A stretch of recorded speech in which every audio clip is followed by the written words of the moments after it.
আসসালামু আলাইকুম রহমতুল্লাহ। সম্মানিত ভিউয়ার্স, আল্লাহর এই দুনিয়ায় যে যেখান থেকে আজকের এই ভিডিও দেখতেছেন সবাইকে জানাই আন্তরিক শুভেচ্ছা। আজকের এই ভিডিওতে সবাইকে স্বাগত।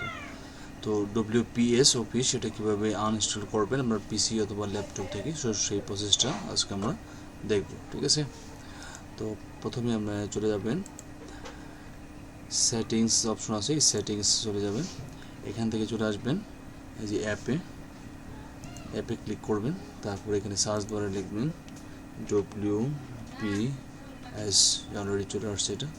তারপর এটার উপরে ক্লিক করবেন। তারপর এখানে দেখুন এই যে আনইনস্টল অপশনে চলে আসছে, এখানে আনইনস্টলে ক্লিক করবেন। আনইনস্টলে ক্লিক করবেন, ইএসএ ক্লিক করবেন।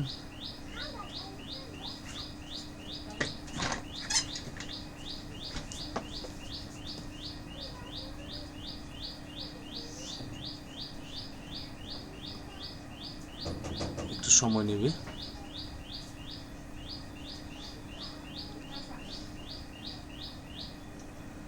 তারপর সাবমিট এন্ড আনইনস্টল, ঠিক আছে, এটার উপরে ক্লিক করবেন।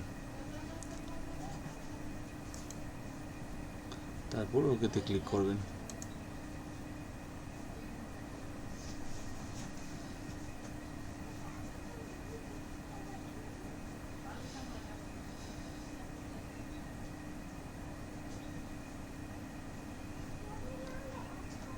আনইনস্টল হচ্ছে।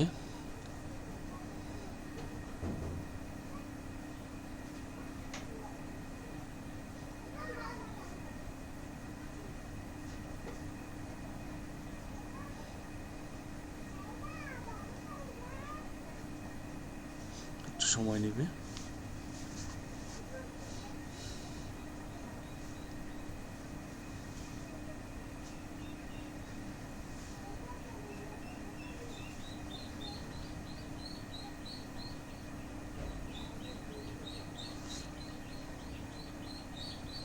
এই দেখুন এটা কিন্তু আনইনস্টল হয়ে গেছে। ঠিক আছে, তো এইভাবে আপনারা এই ডব্লিউপিএস অফিসটা, এই অ্যাপটা আপনার পিসি বা ল্যাপটপ থেকে আনইনস্টল করবেন। আজকে এখানে শেষ করছি। ভালো থাকবেন সবাই। আল্লাহ হাফিজ। আসসালামু আলাইকুম রহমতুল্লাহি ওয়া বারাকাতুহু।